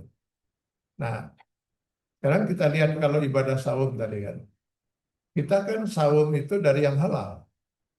Makan, minum, melakukan hubungan suami istri, mulai terbit fajar sampai terbenam matahari. Yang paling paling mudah disimpulkan yang paling akhir kan, hubungan suami istri itu kan halal. Jadi berarti selama 1 bulan Ramadan itu kita saum dari yang halal. Kalau yang haram kan kita harus saum seumur hidup. Memakan hak orang lain, kita harus bisa menahan diri itu. Jangan pernah sepeser pun hak orang lain kita makan, karena itu haram. Bagaimana caranya supaya kita bisa saum seumur hidup dari melakukan yang haram? Allah melatih kita setiap 1 tahun itu selama sebulan, mulai terbit fajar sampai terbenam matahari, kita saum dari yang halal. Logikanya, kalau selama 1 bulan kita sudah mampu saum dari yang halal, insya Allah 11 bulan kita akan mampu saum dari yang haram. Dan menurut Allah yang maha tahu kita, ini setelah 1 tahun harus dilatih lagi, masuk lagi 1 bulan latihan untuk persiapan modal 11 bulan. Jadi kalau di bulan setelah bulan Ramadan berubah kita, sehingga kita tidak mau lagi bersentuhan dengan yang haram, insya Allah saum kita diterima. Salah satu indikasinya dari itu. Kita pasti lebih baik, gitu kan. Lebih baik dari sebelum saum. Jadi ukuran-ukuran itu memang Al-Ankabut 45 misalnya. Inna sholata tanha anil fahsai wal munkar. Sholat itu mencegah seorang dari perbuatan yang keji dan mungkar. Nah itu bisa kita jadikan ini. Jadi kalau ada orang sholat, semakin dia rajin sholat, semakin terhindar dari perbuatan yang keji dan mungkar, sangat mungkin sholatnya sudah benar. Nah itu. Seperti Rasulullah menggambarkan dan bertanya dalam bentuk pertanyaan pada para sahabat, bagaimana pendapat kalian? Seorang tinggal di sebuah rumah, di depannya ada sungai yang mengalir deras dan jernih airnya. Lalu dia tiap hari mandi 5 kali dengan air yang jernih itu. Kira-kira akan tersisakah daki kotoran dalam tubuh dia? Para sahabat cepat menjawab, tidak mungkin Rasulullah. 5 kali mandi. Kita mandi berapa kali? 2, itu dalam bentuk hoream. Satu, 2 lah katakan. Kan sudah nggak ada daki dalam tubuh kita. Ini 5. Seperti itulah sholat kata Rasulullah. Kalau seandainya sholat itu betul dilaksanakan, tidak mungkin akan tersisa lagi akhlak-akhlak yang tidak terpuji dalam diri seseorang. Jadi, ke arahnya ke sana. Assalamualaikum warahmatullahi Salam. wabarakatuh. Perhatian dosen kita yang mungkin tidak semua ya dapat perhatian ya. Saya dulu saya bisa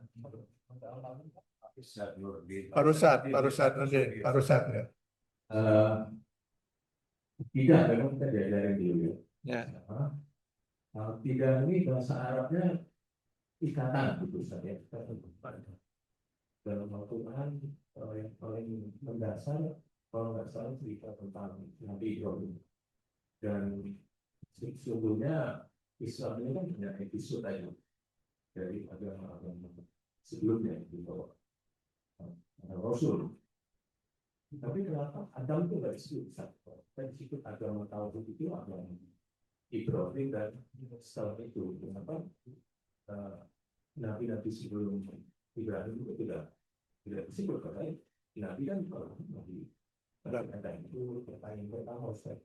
Yang kedua tentang akidah tadi, mungkin kita semuanya ingin menjadi insan yang ya seperti Ibrahim. Walaupun saling itu satu yang suci yang lengkap dengan kriteria dan atribut yang bagian yang disebutkan.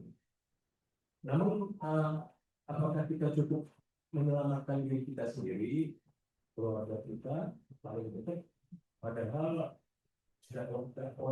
tidak ini kurang kencang dibanding apa yang dilakukan tadi. Kalau praktek yang luar biasa di luar yang massal bahkan yang bisa wisata di pusat untuk melakukan itu bersama-sama ya bus gitu. Masalah penting Al-Fakir ini tahun Islam. Bagaimana kita bisa berupaya lebih untuk apa yang kita ingin capai tadi kontribusi ini. Ya, sebenarnya agama Islam itu baru diproklamirkan sebagai agama. Jadi ajaran yang Allah turunkan mulai dari Adam sampai dengan Nabi Muhammad itu ajaran Islam. Tapi baru diproklamirkan sebagai din, sebagai agama, yaitu pada masa Rasulullah di akhir risalah. Yaitu di Al-Maidah ayat 3 itu. Al-yawma akmaltu lakum dinakum wa atmamtu alaikum nikmati wa raditu lakumul Islam madinah. Baru resmi dinyatakan sebagai agama Islam. Jadi ajaran Islam itu pernah diturunkan oleh Allah sejak Adam sampai dengan Nabi Muhammad. Dalam bentuk suhuf, karena dulu masih perkembangan manusia masih sangat sederhana. Di zaman Nabi Nuh, misalnya, Nabi Musa juga masih sempat dapat suhuf sebelum turun kitab Taurat. Maupun dalam kitab. Nah, ada kitab Taurat, ada Zabur, ada Injil, dan terakhir kitab Al-Quran. Nabi Ibrahim saja hanya suhuf, tidak dalam bentuk kitab.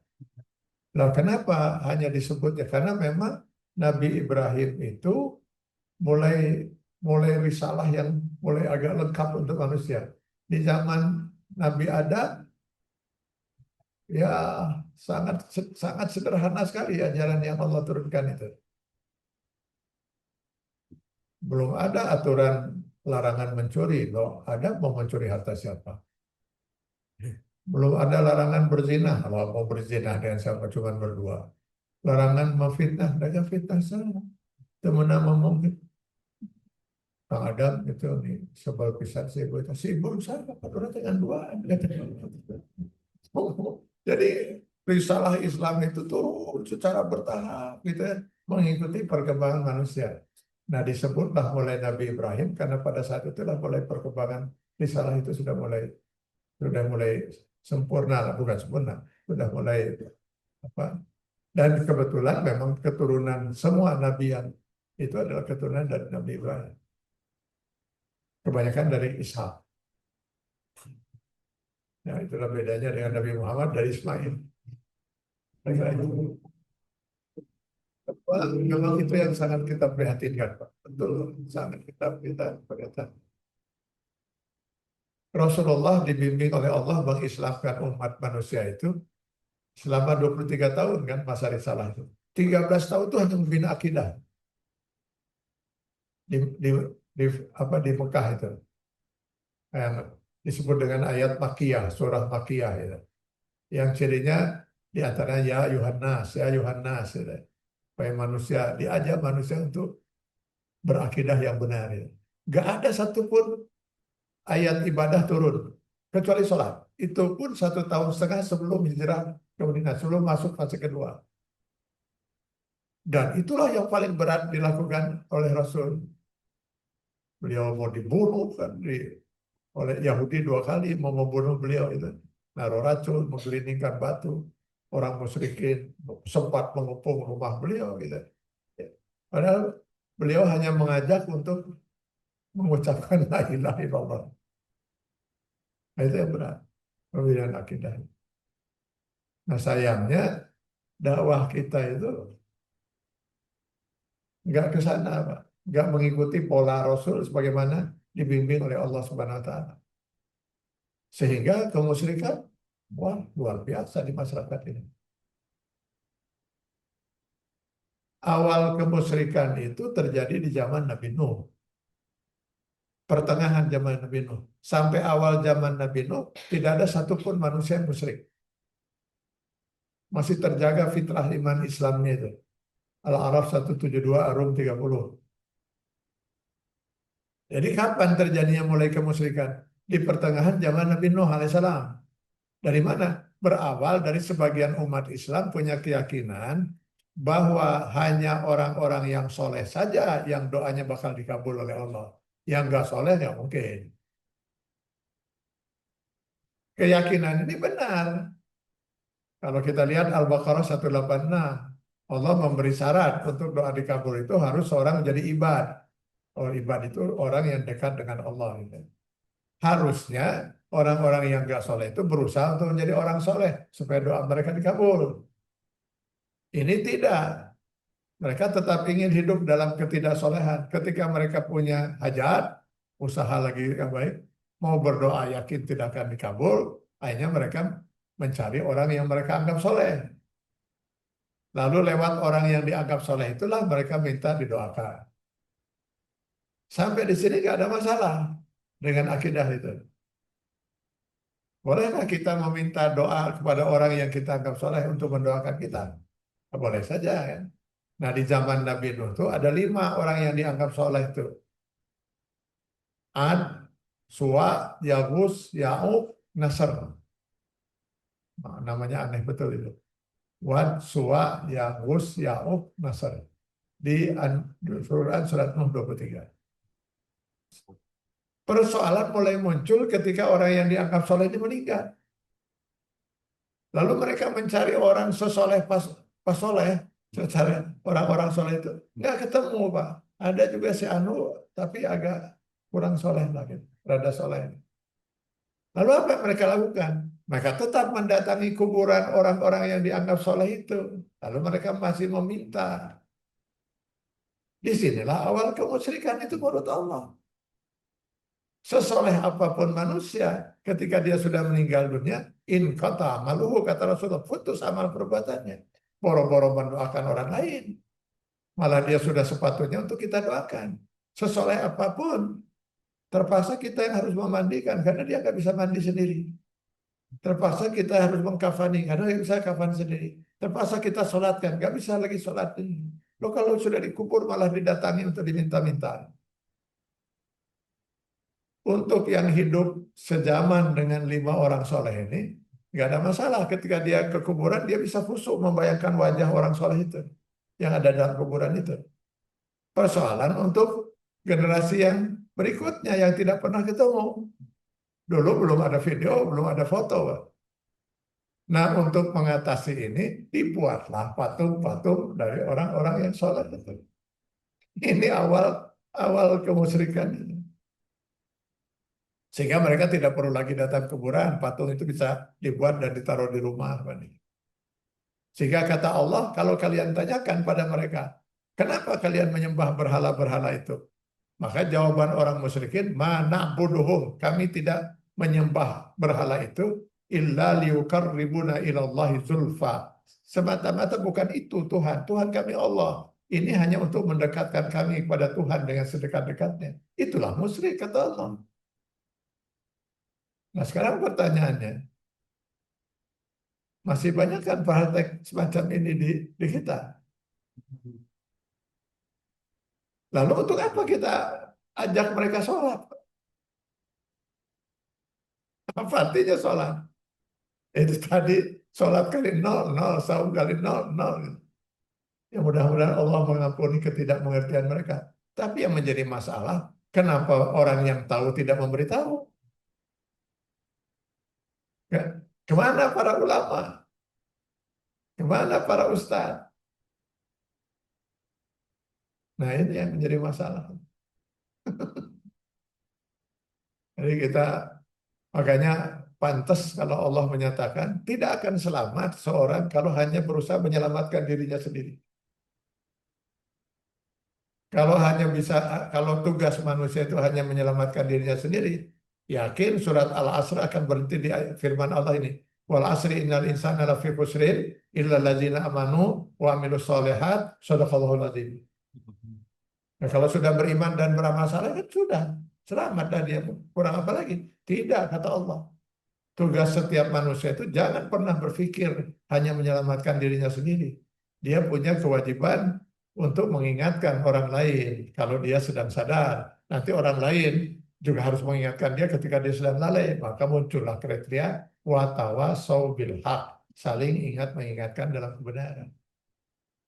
Ini tugas siapa? Ya tugas setiap manusia, bukan hanya tugas ulama dan ustadz saja. Karena surat Al-Asr itu mengatakan wal asri innal insan, bukan innal ustadz. Semua manusia itu rugi kalau tidak tegak tawasau bil haq, tawasau bis sabr. Nah, kondisi kita seperti sekarang ini karena tidak tegaknya itu. Kalau istilah saya mungkin pernah beredar banyak itu pernyataan saya di Jakarta sebenarnya pertemuan para beberapa tokoh itu kan. Tiba-tiba pernyataan saya dipotong itu kan menyebar itu soal setan bisu itu. Jadi kebanyakan ada setan itu ada dua. Ada setan yang aktif, yang yuwaswisu fi sudurin nas, mengusaha mempengaruhi ini, mengeluarkan kebijakan ini dan itu setan aktif itu. Ada lagi jenis setan bisu, dia tahu itu mungkar, diam dia. Itu setan, Pak. Dia harus menanggung dosa orang-orang yang tersesat karena diamnya dia itu.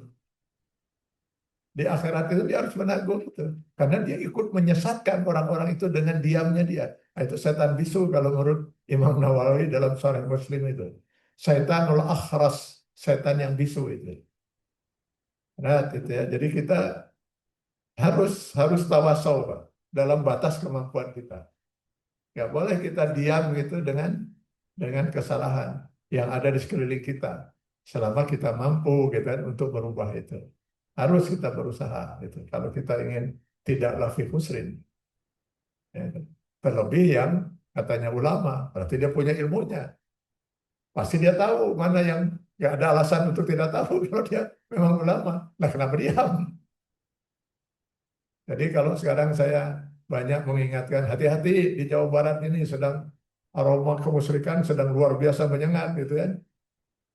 Lalu banyak reaksi juga kan itu. Saya katakan saya tidak peduli orang mau musyrik mau apapun itu hak pribadi dia. Kewajiban saya mengingatkan. Kalau orang itu tidak ngerti kalau itu musyrik, kalau masyarakat tidak ngerti bahwa itu musyrik. Tapi kalau kemudian mereka mengatakan memang saya tahu ini musyrik. Nah, ya jangan dilakukan, nanti kamu masuk neraka. Memang saya rencananya mau masuk neraka. Nah, sudahlah, silakan. Supaya jangan sampai nanti mereka menuntut saya di akhirat. Ya Allah, kami waktu itu tidak ngerti kalau itu musyrik. Kenapa Atian Ali diam? Wah, saya bisa diseret ke neraka. Diamnya kita itu bisa menyeret orang, menyeret kita karena diamnya itu ya, jadi setan bisu itu. Saya kira itu mungkin Pak. Mudah-mudahan kita berbuatlah. Jadi jangan pernah berhenti. Jadi kalau ibu punya suami yang sangat rewel, harusnya ibu sujud syukur. Rewel dalam kebenaran ya. Jadi sedikit ibu malas lagi, belum waktunya udah azan, belum sholat, suami udah rewel. Bu, ini udah azan dari tadi, belum sholat. Nah, ibu harus bersyukur. Kalau ibu punya suami rewel, bapak juga harus bersyukur kalau punya istri yang rewel gitu. Rewel dalam arti tawasau tadi, mengingatkan, Pak, ini nggak boleh, ini kita harus ini, Ibu ini. Nah itu, harus tawasau. Orang kadang-kadang menganggap orang yang berdosa itu hanya pelaku. Tidak. Semua yang terlibat terjadinya perbuatan itu. Makanya lihat di dalam Al-Quran. Nggak ada sekalipun Allah menyatakan diharamkan kamu berzina. Nggak ada. Diharamkan kamu minum khamar. Diharamkan kamu berjudi. Nggak ada, Pak. Yang ada itu jangan dekati zina. Jauhi judi. Jauhi minum khamar. Kenapa dengan kata jangan dekati? Kalau diharapkan kamu berzina, yang berdosa siapa? Hanya pezina.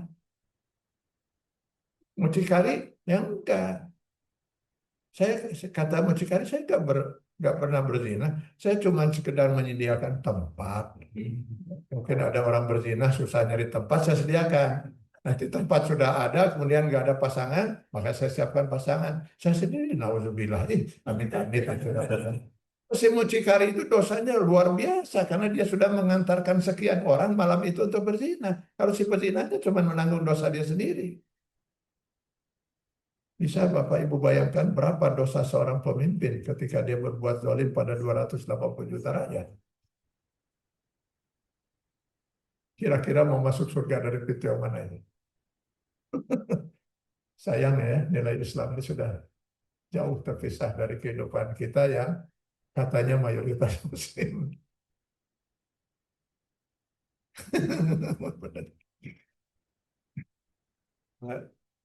Ya, saya ikut bertanya soal komentar. Insya Allah kalau menyembah berhala atau rasanya tidak mungkin. Bagi yang saya rasakan tidak mudah untuk ikhlas. Kadang-kadang masih banyak berbuat kebaikan dan sadar dan ada menjawab apa. Dan bagaimana kita agar tetap menjaga keikhlasan ini, yang saya rasa tidak mudah. Ya, konsepnya mungkin begini, Pak. Kalau para ulama yang menyimpulkannya di antaranya bahwa kita harus mengingat itu alangkah ruginya kita loh. Sudah bangun tengah malam, tahajud, sudah mengorbankan uang, pergi ke tanah suci untuk umrah, lalu untuk berhaji, antri dan sebagainya. Lalu semua itu nol. Alangkah ruginya. Jadi kita selalu ingat itu, Pak. Selalu ingat itu. Untuk mendidik diri kita, ya Allah, saya harus bisa ikhlas. Lalu kita latih. Ketika saya misalnya mau bersedekah, karena saya memang yang membuat saya tertarik itu karena banyak orang juga menyaksikan gitu kan. Menurut saya lebih baik digagalkan sedekahnya itu. Nggak usah. Kalau dorongan tadi ingat puji. Bukan digagalkan sedekahnya, digagalkan sedekah pada waktu itu. Saya mau ngasih uang 100.000 kepada fakir miskin, tapi saya yakin betul ini ada unsur ingin dipujinya. Ya sudah, jangan saja. Itu cara kita melatih. Kita cari fakir miskin di mana nggak ada orang melihat. Mereka kasihkan lagi ya 100.000. Jadi kita latih diri kita. Harus kita latih seperti itu.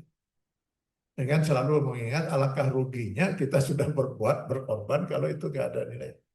Para ulama sampai begini, saya ambil contoh ya. Sekarang ada seorang imam. Misalnya imam di sholat yang dibaca sir, zuhur, asar. Dia kemudian berniat di rakaat pertama itu setelah Fatihah baca surat Ad-Duha. Pada waktu dia sedang membaca surat Ad-Duha di bagian akhir, dia mendengar itu ada yang lari-lari, Pak. Masbuk. Ingin mengajar kalau bisa dapat ruku bersama imam. Karena menurut Imam Hanafi sesuai dengan hadis Rasul, man adraka ruku mal imam faqad adraka rakaah. Barang siapa yang sempat ruku bersama imam, lalu bangkit dari ruku bersama imam, maka dia sudah dapat satu rakaat. Karena dia dengar ada orang yang lari-lari itu tadi, si imam lalu kemudian menambah surat bacaannya. Tadinya cuma surat Ad-Duha, sekarang dia tambah surat Al-Kafirun. Harapannya supaya orang itu yang masbuk tadi dapat kan ikut berruku. Bagus nggak ini? Bagus nggak yang dilakukan imam ini? Dalam pandangan kita bagus kan? Tapi menurut para ulama, sebagian ulama mengatakan sholat imam itu sudah hancur. Kenapa? Kan niat pertama dia hanya membaca surat Ad-Duha. Niat pertama. Kenapa jadi tambah Al-Kafirun? Ya karena untuk si orang yang tadi lari-lari, berarti Al-Kafirun dibaca bukan untuk Allah, untuk orang itu. Sudah tidak ikhlas. Sampai ke sana kajian ikhlas itu. Yang kita kira itu bagus. Jadi harus betul-betul karena Allah, Pak.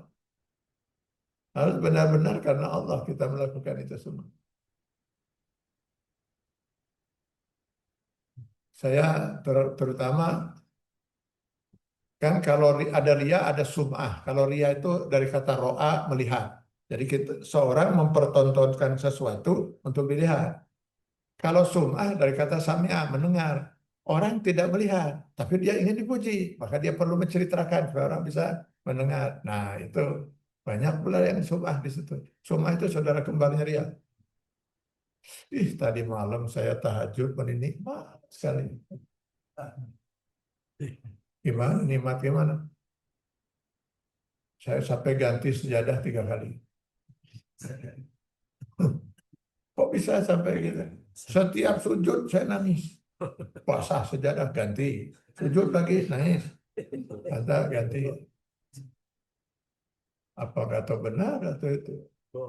Atau setiap sujud sare mana kehadiran itu. Anda apa maksud dia menceritakan itu? Kalau dia menceritakannya itu benar-benar saking ingin membagi kebahagiaan yang dia dapatkan dari Allah. Ya Allah, rasanya belum pernah saya sujud, tahajud sampai senikmat itu. Betul murni dia menceritakan itu. Aman. Kata Al-Quran surat Ad-Duha di akhir ayat itu, ayat surat, wa amma bi ni'mati rabbika fahadis. Kenikmatan yang kamu dapatkan dari Allah, ceritakan. Tapi hati-hati, tahadus bin nikmah, menceritakan kenikmatan dengan sum'ah, tipis sekali. Aduh, tadi malam tahajud nikmat sekali itu. Bisi kalian nggak tahu ya, saya tuh ahli tahajud. Hati-hati dengan ini, Pak. Dengan SMS call, tahajud call. Apa maksudnya itu? Ngirim-ngirim itu. Untuk mengingatkan orang yang sudah bangun itu agar jangan tidur lagi tahajud. Bagus, bagus itu bagus kalau itu niatnya. Tapi apa betul itu niatnya itu? Atau ingin mengumumkan pada orang lain, nih saya sudah bangun nih jam 2, isi arah rapal, saya terjemah soleh. Untuk kalau begitu, terus dia tahajud. Ini malah dia sendiri tidak tahajud, ngirim WA terus arah yang Nah, itu namanya dalam hukum Islam itu sum'ah al-kizib. 2 dosanya. Ke 1 sum'ah, kedua ngawadul. Oh. Ya, saya kira itu Pak. Jadi kita harus latih Pak. Ingat percuma. Jadi gini Pak, akibat di dunia juga bisa, bukan hanya di akhirat. Akibat di akhirat dia nol. Aduh, saya kalau baca hadis-hadisnya Pak, kalau Bapak baca ayat-ayat dan hadis ngeri Pak. Dalam bayangan kita itu selama ini, orang yang berperang di jalan Allah mati syahid kan? Tempatnya mana? Surga. Dalam hadis Sahih Bukhari Muslim, justru itu orang yang paling pertama akan dihisab oleh Allah. Orang yang paling pertama kata Rasulullah akan dihisab masuk pengadilan itu orang yang mati syahid.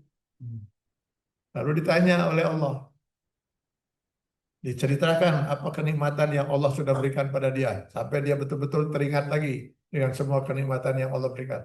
Lalu apa yang kamu lakukan? Saya berjuang di jalanmu ya Allah. Akhirnya saya berperang membela agamamu sampai akhirnya saya mati syahid. Lalu kata Allah, kadzabta, bohong kamu.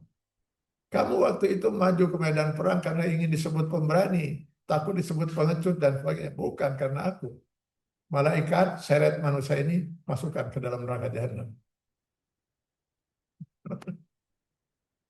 Jadi benar-benar keikhlasan itu harus kita miliki agar jangan sampai sia-sia, rugi kita Pak.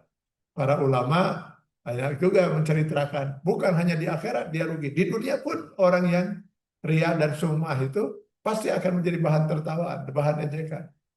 Maka di buku-buku para ulama itu ada kisah orang-orang yang ria itu.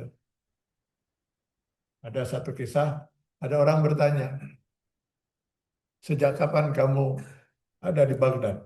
Kata seorang ulama kepada seorang, namanya Abdullah siapa lah gitu. Oh saya masuk Baghdad sejak 10 tahun. Saya masuk Baghdad dan tinggal di Baghdad. Dan selama 20 tahun saya sholat saum sunnah. Lalu kata si ulama ini, saudara, saya bertanya satu pertanyaan, Anda menjawabnya dengan 2 jawaban. Kan dia hanya bertanya berapa lama kamu berada di Baghdad? 10 tahun. Tapi saya sudah puasa sudah selama 20 tahun. Saya mau nanya itu. Nah itu kadang-kadang yang ria itu bisa tergelincir lidahnya mempermalukan dirinya sendiri. Jangankan di akhirat. Nah maka kita berhati-hatilah di situ.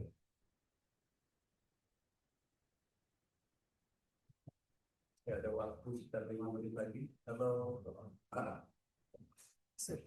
Satu aja. oh, Ini aja Pak Ustaz, tadi kan ada menyampaikan tentang cerita sholat tadi. Kalau nggak salah Rasulullah itu pernah memperpanjang rukuknya karena Ali bin Abi Thalib itu terlambat sholat supaya Ali bisa ikut berjamaah. Pertama, apakah hadis itu betul? Apakah ya kalau betul berarti motif untuk menunggu orang bisa ikut jamaah itu juga pasti karena gitu. Ya, ya itu yang menjadi perdebatan itu di kalangan para ulama itu. Apakah sepenuhnya rusak salat itu, ya, atau nilainya yang berkurang? Karena nanti ada lagi hadis selain memperpanjang itu, Rasulullah mempercepat sholat karena mendengar anak menangis. Nah itu. Jadi mempercepat sholat karena orang menangis. Jadi pada akhirnya sebenarnya kalau menurut saya itu tergantung pada niat si orang itu. Jadi dua perbuatan yang dilakukan oleh dua orang bisa yang satu ikhlas, bisa yang satu ria. Tergantung pada niatnya. Perbuatannya sama. Perbuatannya sama. Dua orang sama-sama bersedekah. Nah, yang satu ikhlas, bisa itu. Nah, kita kan nggak tahu itu ada dalam hati setiap orang. Sama dengan gini, dua orang datang ziarah kubur, sama qomat hamid, Pak. Sama qomat hamid. Yang satu musyrik dan satu beribadah. Yang satu beribadah karena dia mendoakan yang dikubur, yang satu lagi jadi musyrik karena minta-minta ke yang dikubur, kan itu. Dua-duanya sama-sama berziarah. Jadi tergantung apa yang ada dalam niat dan yang dia perbuat. Gitu.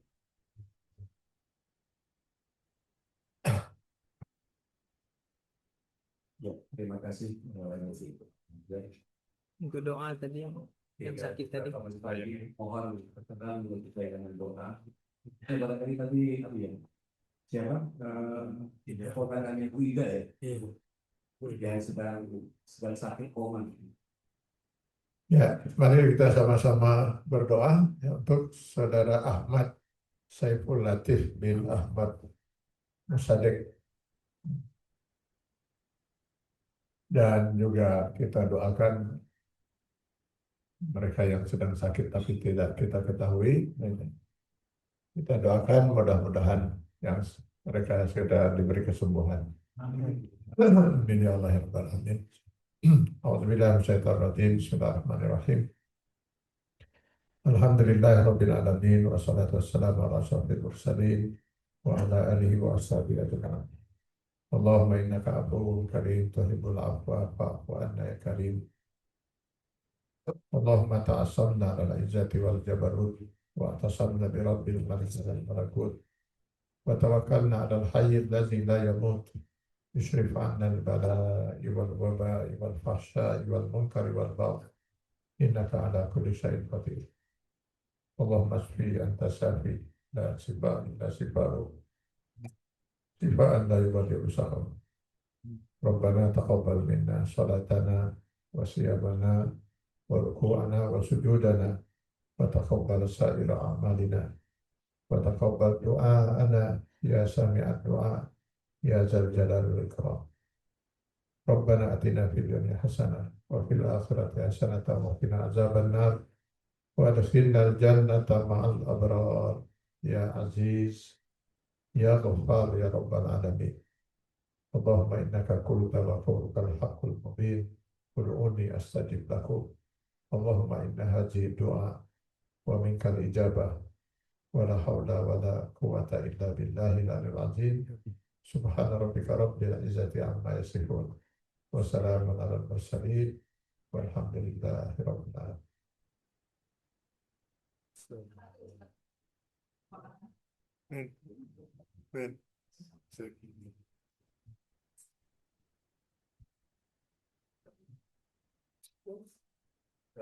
Alhamdulillah kita sudah mendengarkan wasiat dari Ustaz Abdul Aziz bin Abdul Rahman.